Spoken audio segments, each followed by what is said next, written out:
So I was walking again, and I thought I would just make a video like very stream of consciousness.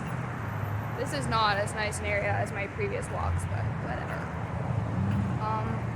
Pondering number one, we tend to think that there's being, right? There's just like raw, sheer, bare existence, just the brutal fact of existence.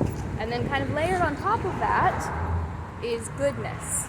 And maybe sometimes things exist and they're pretty, and exist and they're beautiful, and I'm sorry, that's the same word. Exist and they're good, and goodness is kind of layered on top. In reality, as Dionysus says, this is just gonna be like this. Goodness is on a deeper stratum than being. If goodness was not, I mean, when you start talking about being, the English like kind of breaks down, but if goodness didn't exist, being wouldn't exist. Because what existence is language kind of breaks down here, but what existence is goodness extending itself through being, and then evil, is just a partial and incomplete good. But insofar as anything exists, it is good, or rather, goodness extends itself by existence. So all of that good is. Thought number two. I was looking at a Chipotle. I really should have done this like in medias res, so you could see in the actual stances of the thoughts, whatever. I was looking at a Chipotle, and I was eating my fake Chipotle, which was a lot better, which was just like quinoa and vegetables and chicken. Not that Chipotle isn't good. And it said on the top, Chipotle, and then it said, "Make life burritoful," which I guess is their new slogan. And then it said, "They're ours." So basically, that is the logos, and literally logo. And you've gone into deep theology when you see the word logos and you read it logos, which I do every time. So the logos of the building, the name, the identity is Chipotle, obviously. And then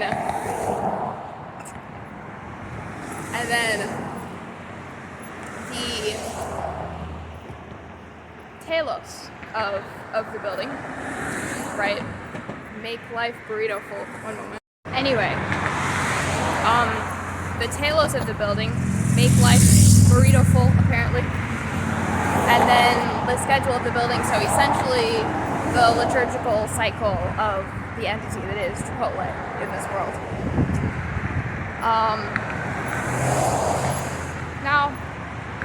I'm sorry. I did not say that. It said cultivate a life that is burritoful or something like that. I had the word cultivate. Good night. Anyway.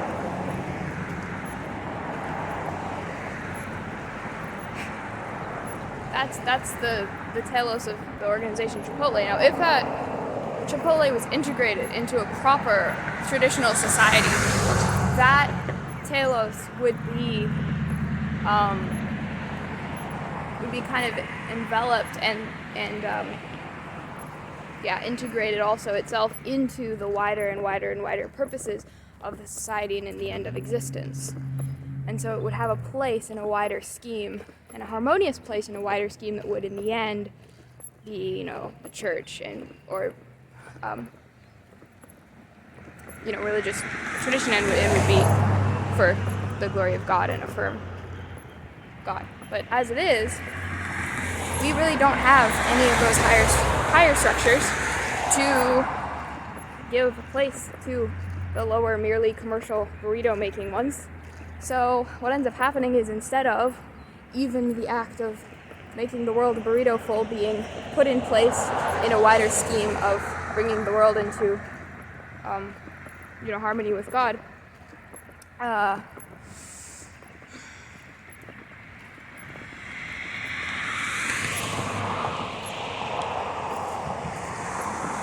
instead, what ends up happening is that these really deep, meaningful concepts like cultivate and like the meaning of reality and stuff like that get dragged down to the level of burritos.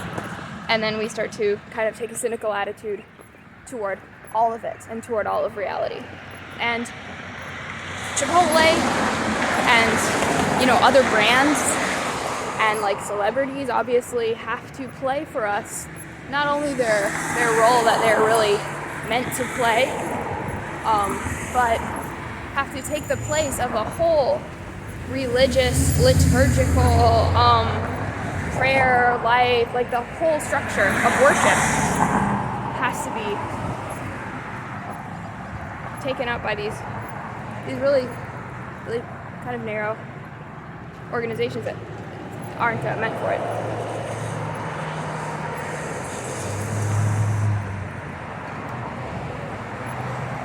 And then just about worship and attention in general, as Jonathan Pajot, my beloved, talks about so many times.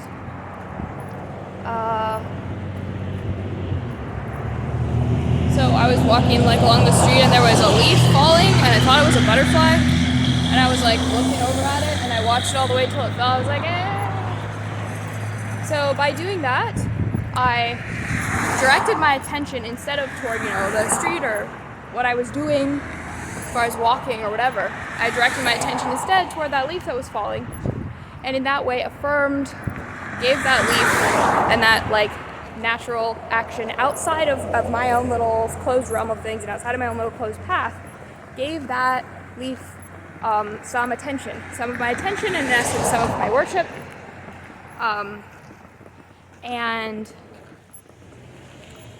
therefore kind of both integrated myself a little more into the wider reality of everything that's going on around me, and affirmed that leaf and by implication nature in general and all the other cycles and all the other life that's going on around as a part of my reality and as a part of reality.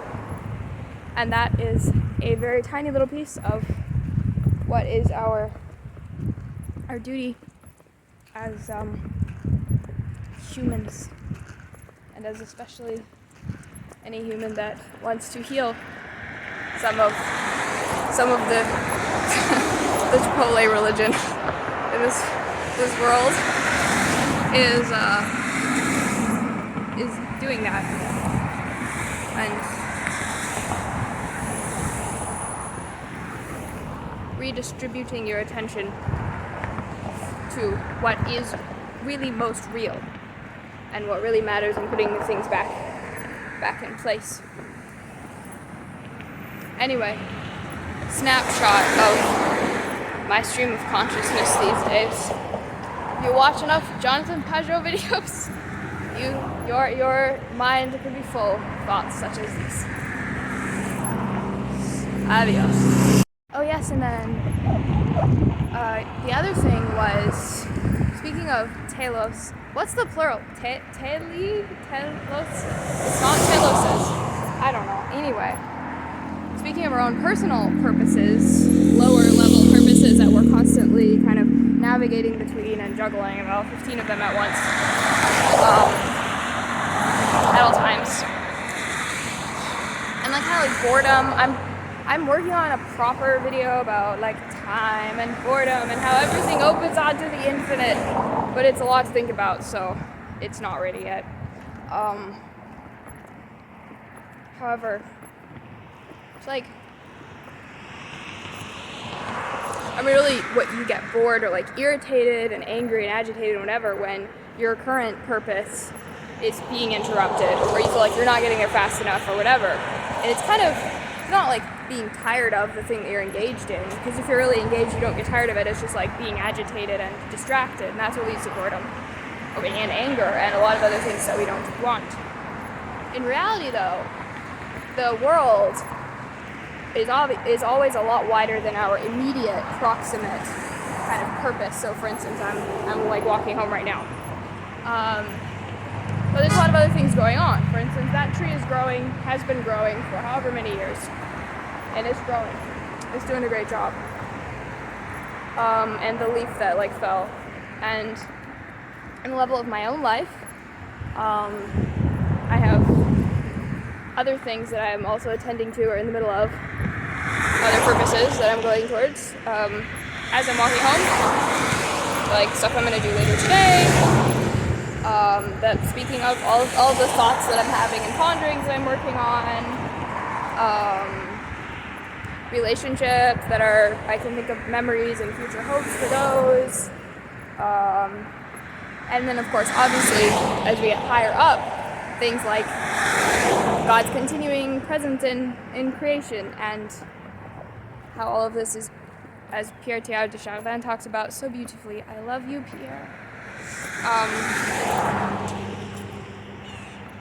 The continuing gathering of the body of Christ and completion of his body and bringing about of the kingdom.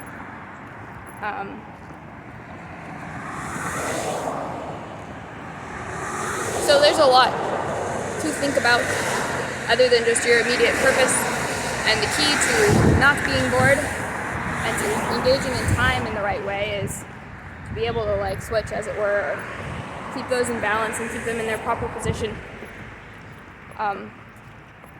so that, like, say I have to wait for a long time at a light, well, I'm still doing quote unquote a bunch of other things at the same time, but not in like a stressful sense. And that's where like the hierarchy comes in.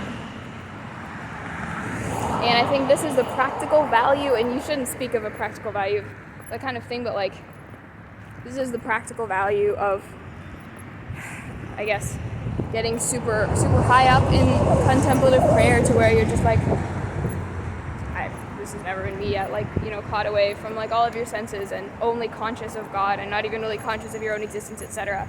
Because it makes you see that really the highest telos and the highest level of purpose is just God and the Trinity and God in Himself. And that's kind of always a success and always continuing and always interesting, and it's impossible to get bored of that, etc. So if you're always like in your heart kind of aware of that underlying reality, that underlying telos, which is always a success and it's always peaceful and like it's always there and it's always absorbing, then you can have freedom to, you know, have success or fail or go slowly or quickly toward whatever your other lower down type of purposes and telos multiple in your life. But generally, in fact, you don't attain all at once to that like pure consciousness of God, especially as a modern person. It's very difficult to refine yourself. And of course, you don't want to go seeking after that type of thing as an end in itself, just for the experience, etc. There's just a lot of barriers to doing here. So, I guess basically, the version of something like, Father, is this thing? Are you gonna let me across?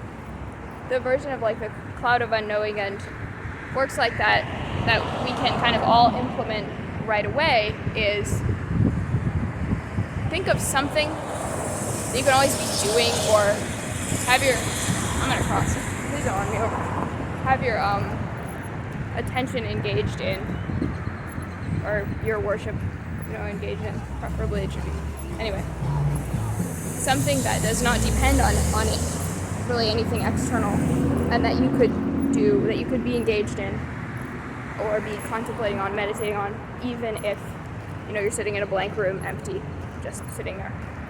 And that's pretty much an endless source of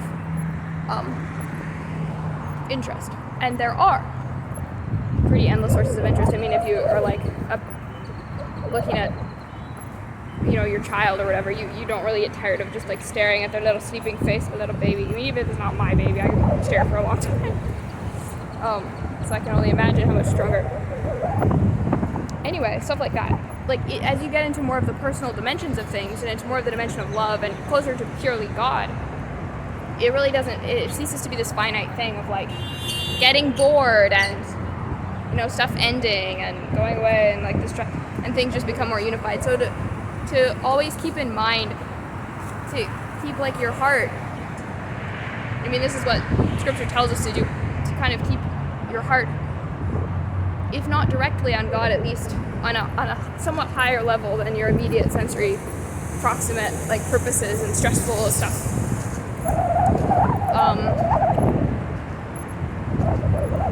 Thinking about God, meditating on scripture or a certain like psalm that you repeat, or a person whom you love who shows God, the image of Christ to you, or even like a place that feels like home and that feels like a place and that you're content to just kind of sit in and just be there. Because really presence is above action in the order of things. I mean, God isn't technically moving anywhere. He just kind of is. So, like I think of a certain chapel in a church where like I could just sit there honestly and stare and to be content. And you know, to develop the skill of always being there, in a sense, Jesus said, where your treasure is, there is your heart also. And our heart and spirits genuinely are, insofar as there's no literal space in like the spiritual realm, but it's kind of, so we really are where our love is. So to always, in order not to be bored when you're waiting to cross the street, keep your heart and spirit fixed on something that's personal and eternal and doesn't change.